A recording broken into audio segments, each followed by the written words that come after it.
Beers with Chad. All right, here we are, episode number 6, Beers with Chad, coming to you live on Instagram at Chad Wesley Smith from my backyard, Costa Mesa, California. And don't anyone try and find out where I live, because that would be weird.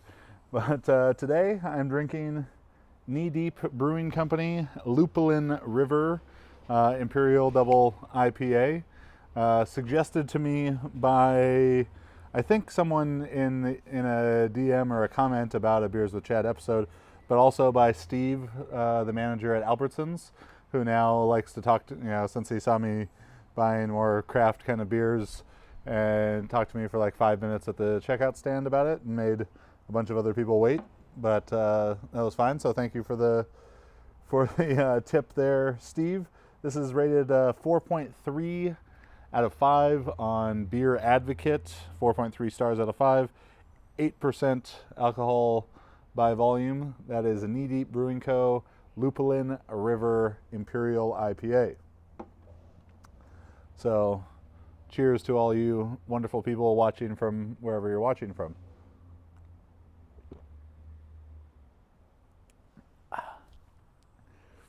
That's pretty good. That's pretty damn good. So today I want to talk to you about this is, I guess, sort of a classic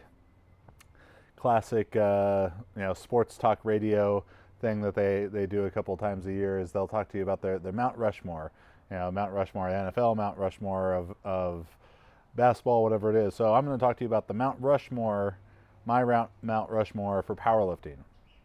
And I was a history major in college, and not that gets put to much use these days in the day-to-day life of running Juggernaut.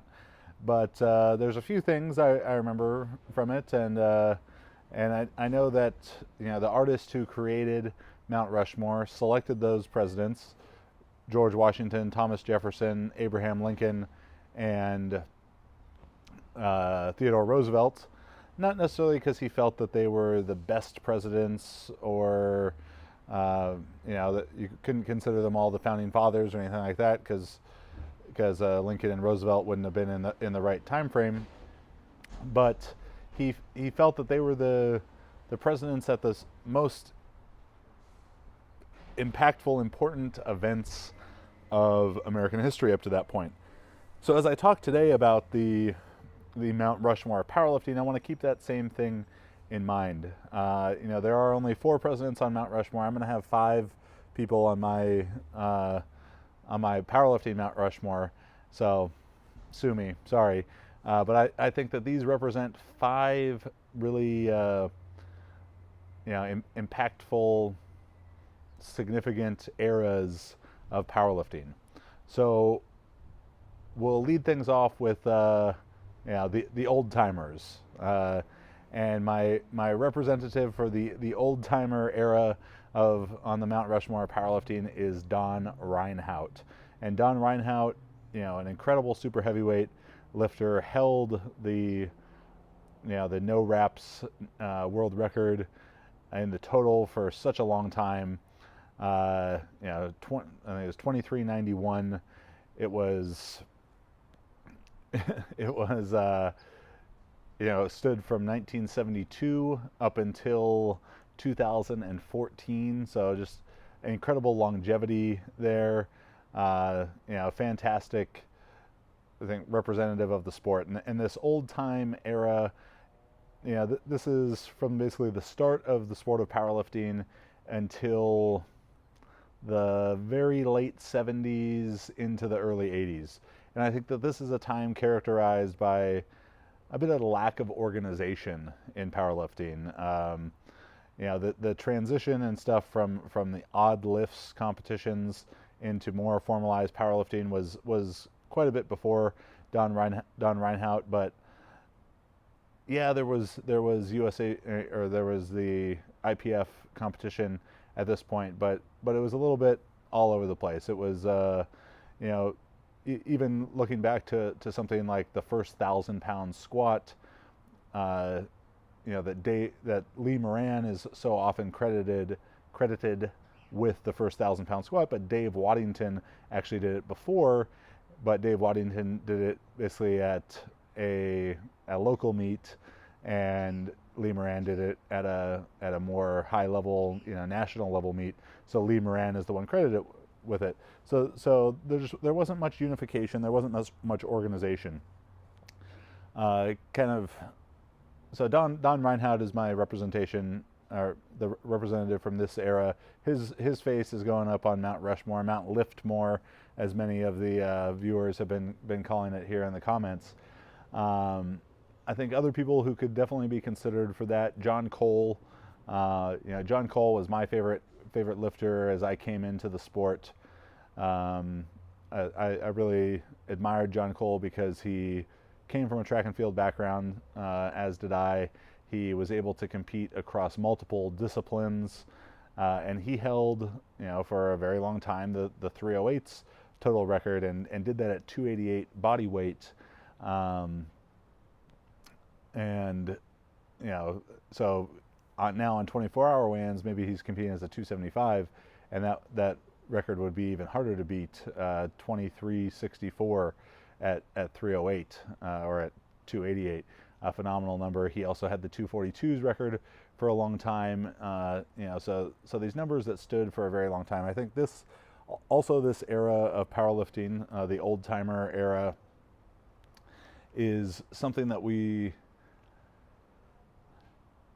from talking to people who competed in that time, I got to have a long conversation with Bruce Wilhelm, who is a very interesting guy. If you've ever gotten to talk to him, he's someone who would be in contention for being up on there. And he would talk, and he told me about people wearing jean shorts under the singlet and the tennis balls behind the knees, like inside the knee wraps, and yes, they're wearing ace bandages as knee wraps, but no regulation on the length.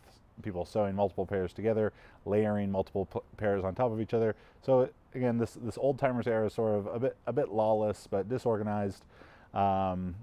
I think Doug Young is also a very iconic lifter from this time period who could be considered, definitely not the same caliber of power lifter as Reinhardt or Cole, but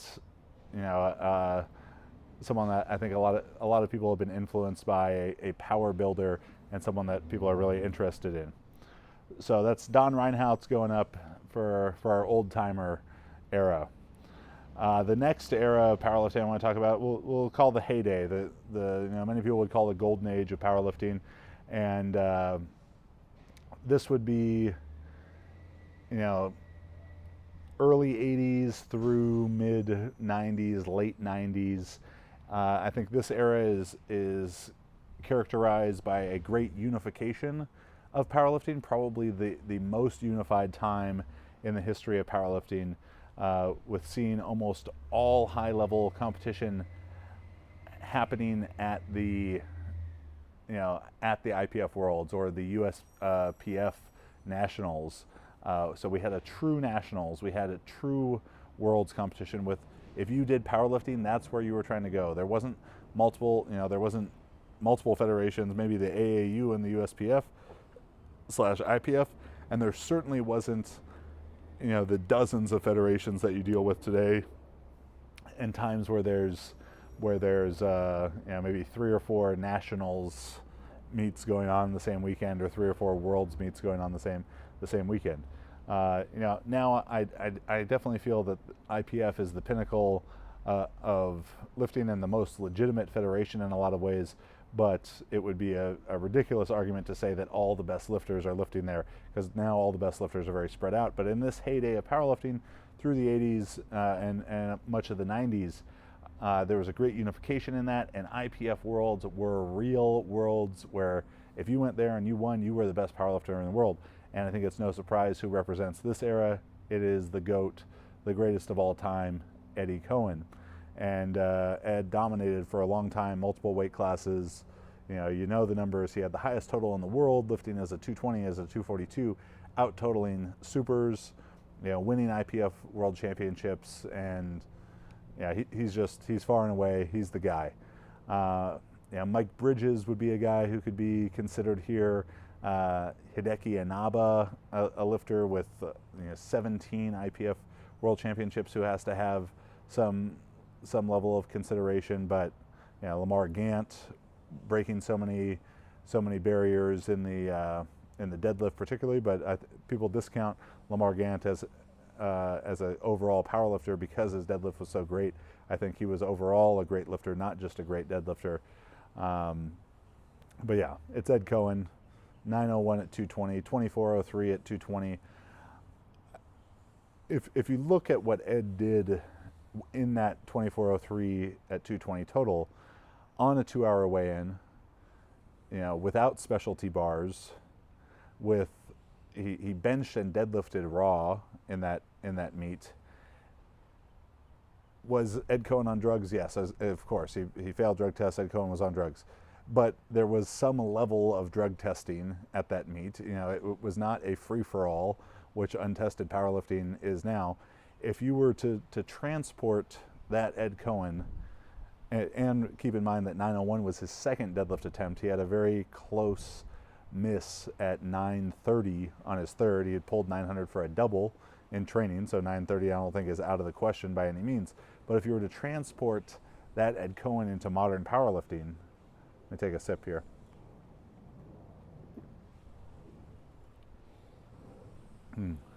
If you were to transport that Ed Cohen into modern powerlifting, give him a 24-hour weigh-in. Take away his old squat suit, but give him new knee wraps. Give him a deadlift bar. Knowing Ed, and I've got to spend a lot of time with him over the last few years, he wouldn't, I don't think he would have been necessarily a guy to walk around at 245 and cut to 220. But let's say he walked around at 230 and cut to 220. Give him new knee wraps. Give him a deadlift bar. And I don't think it's out of the question that because he benched and deadlifted raw in that he could have put up at least the same total, 2403 at 220, maybe even a little bit more than that. The new knee wraps, maybe that's 20 or 30 pounds less than an old squat suit with old knee wraps, but he's right there. He's the greatest. He's such a humble dude to talk to him, and just a great ambassador of the sport. If you ever get the chance to meet him at the Arnold or anything like that, take that opportunity, because far beyond being a great powerlifter, Ed's just a great guy. That moves on to the next era of powerlifting, and this is the multiply era of powerlifting, from the late 90s to the late 2000s, maybe let's call it about 2009, 2010, maybe even 2011. Multiply was the dominant form of powerlifting. That is when I became interested in powerlifting. I graduated high school in 2004. I threw the shot put in college 2005, 2006, and it was in that late 2005 into 2006 where I began to discover, West Side, Elite FTS, reading all of those articles. I mean, I remember when Elite used to only put articles out on Fridays, 4 or 5 new articles a week.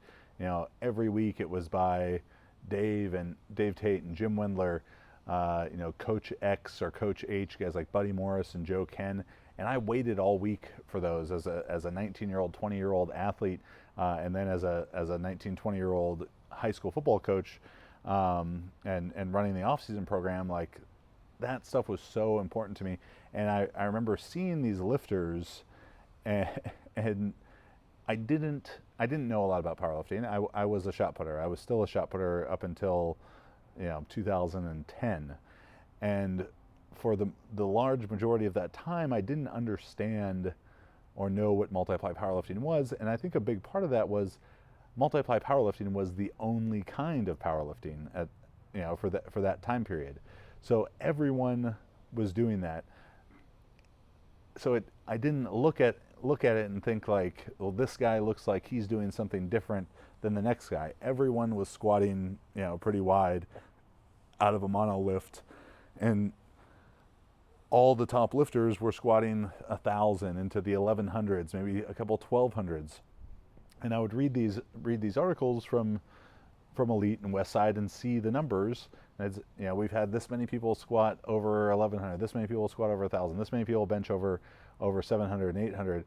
And to be honest, as a 19, 20 I think when I was 19 years old, my freshman year or beginning of my sophomore year in college, I squatted like 630, squatted about 630, benched like 440. I didn't really train the deadlift at all then, but it wasn't out of comprehension to me that someone was squatting 1100 if I was doing 630, 650 around that time. I figured, well, that's all they do. So the idea of assistive gear didn't really cross my mind. But it was those people, those Westside lifters from that era, and guys like Gary Frank and stuff, who I was reading articles about and being like, wow, what these guys are doing is awesome. I would like to do that as well. And I think the person who stands above all else, above all others from that era of multiply powerlifting, and our representative here on the Mount Rushmore of Powerlifting, Mount Liftmore, is Chuck Vogelpohl. And if you talk to so many lifters, of my age, I'm 31 and a little bit older, I think, Chuck Vogelpohl is going to be the name that comes up the most often as their greatest influence, as their greatest inspiration in powerlifting. And there's probably people watching this, listening to this, who don't know who Chuck Vogelpohl is, but may have seen a picture of a wild-eyed man squatting or deadlifting with a flame beanie on. This is not a Mount Rushmore of fashion sense. It is a Mount Rushmore of powerlifting, and Chuck Vogelpohl and his flame beanie definitely belong on there. I'm going to tell the sculptor, include the flame beanie on the mountain sculpture, because it's got to be there, because it's quintessentially Chuck Vogelpohl. It's quintessentially 2000s multiply powerlifting and this era of powerlifting, that he was the most hardcore, the most intense, most epitomized that time. I think he was the epitome, the pinnacle of Westside in a lot of ways, and not even that he was necessarily the best lifter, because he had some injuries that really limited his bench press. He was this phenomenal squatter, but he embodied so much of what that time was about. It was about excess and extreme in a lot of ways, and he was certainly that. I think other people who deserve kind of an honorable mention in this category would be Gary Frank, who I mentioned. He set so many new levels of excellence in the total, and he's just a freak phenom athlete. I think he was the first to go 24, 25, 26, and 2700 in the total, maybe the first to 2800 as well. Look up Gary Frank NFL Combine, and you'll see some numbers of a truly phenomenally powerful athlete. Matt Krosielewski, I think, was someone who was highly influential in this time, with the physique, with the intensity to his training, with the great results. Certainly there was a time where the transition comes to our next phase, where there was a time of multiply powerlifting decadence, where there was too much of there was too much extremism in it, where the weight became the higher priority over the execution of the lifts, I think, and sort of in a lot of ways brought an end to that style of lifting's dominance, but highly influential to a lot of powerlifters, even like myself, even as a known Westside hater, multiply basher. That's what I first knew when I went to do my first powerlifting meet. I remember being on Elite FTS website, and I was sponsored at the time by them, but as a shot putter in 2000, from late 2009 to mid 2010, I was still throwing the shot put. And as I got ready to do my first meet, I was on the phone or corresponding emails with their customer service rep at the time, Rhonda. I don't know if Rhonda still works there, but she was very helpful. And I remember, being on the page on their store, looking at looking to get a singlet to do my first meet that I did in October 2010, and being very confused as I looked at these things, being like, well, why is this one, asking Rhonda, why is this one $50? I was like, can you guys send me this one, the Metal Pro Ace squatter? Like, is that a better singlet than this $50 one? It's $200. It must be better than the $50 one. And she informed me at that point that she's like, well, that's a squat suit. I thought you need a singlet. And I was like, well, what's the difference? Isn't this is the suit that you do squats in? And she's like, well, it helps. And I didn't understand, even as I prepared to do my first powerlifting meet. So while this time was highly influential to me, it maybe was misleading in some ways as well, but still an important part of powerlifting history, and Chuck Vogelpohl is our representative there. Before I get into what I will call the modern era of powerlifting, I'll say that women's powerlifting, not been around quite as long as men's powerlifting, and I'm not as familiar with the longer history of women's powerlifting. I know that there's definitely some long-term, some older time and golden age lifters. Jan Todd being a great lifter, Bev Francis, as potential candidates on here. But I think women's powerlifting, which is such an impactful part of the sport and an incredibly fast growing and awesome to see. There's so many great women's lifters on there. There was two women that really, to me, stand above the rest in women's powerlifting and influencing it to be what it is today. And those two athletes are Kim Walford and Jen Thompson. We're going to put Jen Thompson on to my Mount Rushmore of powerlifting, because even though I think that Kim is a better lifter than Jen, I think that Jen has been maybe a bit more influential in the growth of women's powerlifting, because so many people, the bench press is so universally known, and she is so exceptional at that lift, and being able to have videos go viral with millions and millions of views. And she was the first to Wilks 500, which at the time was this sort of unheard of level, and now you've got women Wilksing over 600 and in the IPF over 550, and dozens of athletes, female athletes worldwide, making Wilks over 500. Jen was the first to do that. Both her and Kim have won every IPF title there was to win. So Jen Thompson is my representative up there as the women's, for the representative of women's powerlifting. And then finally, that brings me to my modern era of powerlifting. So we had the old timer era from the start of the sport into the late 70s, then from the late 70s through the mid to late 90s, maybe 1997, 1998, the heyday, the golden era of powerlifting, with a great unification, and IPF worlds really being a true worlds that all powerlifters were striving towards. So we had Don Reinhout, our old timer representative, Ed Cohen in the heyday, the golden era, the multiply era, a huge part of things from the late 90s to the late 2000s, early 2010, 2011 maybe.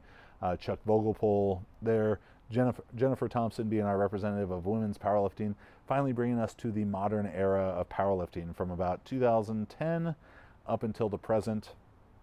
And my choice for Mount to lift more, the Mount Rushmore of powerlifting there, is Dan Green. I think Dan Green is probably the most influential person through his lifting performances to bring people to the sport of powerlifting, to popularize raw powerlifting, for people to look at, if you were to go to a meet and ask who the first person people saw do powerlifting that made them want to do it, I think Dan Green is going to be the name that comes up the most often. The physique, phenomenal. The lifting performances, incredible. Not only did Dan bring this power building, bodybuilder physique to powerlifting, he did it with incredible numbers. He was breaking records from the 70s and the 80s, breaking records from people like Larry Pacifico and John Cole and John Cuck, totaling 1,000 kilos in the 110s at 242, 2210 at 242 back in 2014. I believe that there was a time where Dan held the sleeved and wrapped total records for the 220s, sleeves and wraps, and 242s. 4 total world records at the same time. Just an incredible athlete and lifts to a very high standard. My runner-up for that position to Dan would be Stan Efferding. Stan brought a lot of the same qualities with the bodybuilding crossover. Very, very well-known lifter, and I'm sure influenced a lot of people to want to join the sport, as well as some incredible lifts and total records. I'd give the nod to Dan here, one, because Dan did a lot more powerlifting meets, has done a lot more powerlifting meets than Stan. And really the Stan Efferding heyday, Stan probably did like 5 meets with really significant totals at them. His most significant being 23:03 at 275, a meet that I also competed at, and it was great to see him do that. So as he pushed numbers up in the 275 class, very, very impressive, very, very influential lifter. He just doesn't have nearly the volume of meets that Dan does. I also think that more of Dan's meets and his most successful meets were done with walkouts, with a bit stricter judging. So I'd give the nod to him there. There's so many phenomenal lifters out there. There's people who are going to set these numbers so much higher, and if I did this podcast 3 years from now or 5 years from now and 10 years from now, the modern era of powerlifting, it's going to be so much harder to choose someone there. But Dan was someone who really came on the scene early in this time of modern powerlifting. The 2010, 2011, the first time that I really came to know of Dan was, I believe, late 2012, and the first time he broke the 220 sleeves record. And the records are just unbelievable now, but so many of those people who are setting those unbelievable records, I don't know that they would have even known that powerlifting existed if it wasn't for Dan Green. So that is my Mount Rushmore of powerlifting, Mount Liftmore. This is a combination not only of their lifting success, but also their influence on the sport and the culture of the sport. So we have Don Reinhout, Ed Cohen, Chuck Vogelpohl, Jennifer Thompson, and Dan Green. 5 faces up on the mountain there. This was Beers with Chad, a special bonus episode to the Jug Life. Again, I'm drinking, though I know I don't get to really drink too much of it because I'm talking the whole time. Knee Deep Brewing Company's Lupilin River Imperial IPA. Make sure you subscribe to the Jug Life. If you enjoy it on iTunes, give us a 5-star review, write us something funny or nice. I always appreciate that. Upcoming events, Friday the 13th, April 13th, we will be at Max's Gym / CrossFit Oakland in Oakland, California for Jug Life Live. There's going to be a little free snatch clinic with Max and some of the Team Juggernaut lifters. And then we'll record an episode there talking a bit more about snatch technique and all that good stuff, as well as answering your questions. There'll also be some kegs, and we can kind of just hang out and have a good time. Sign up for that. It's free, but register for it at under the events section at store.jtsstrength.com. Beyond that, not too many. The only other seminar in the works right now is the Juggernaut Performance Summit. That's myself, Max Ada, Dr. Mike Israel, Dr. James Hoffman, and Dr. Quinn Hennock.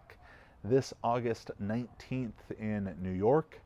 And make sure you sign up for that. It's all 5 parts of important aspects of training, all kind of in one stop. It's me talking about programming, Max talking about technical development, Mike on nutrition, Quinn on movement, and James on recovery. So one very information-packed day. You can also get CEUs for the NSCA from that event. If you're interested in online coaching, juggernautcoaching.com. We offer powerlifting, weightlifting, strongman, super total, and power building programs of multiple different levels, prices, and engagement with the coaches. So go ahead and check that out. Subscribe to our YouTube.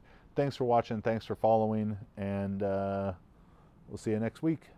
Cheers.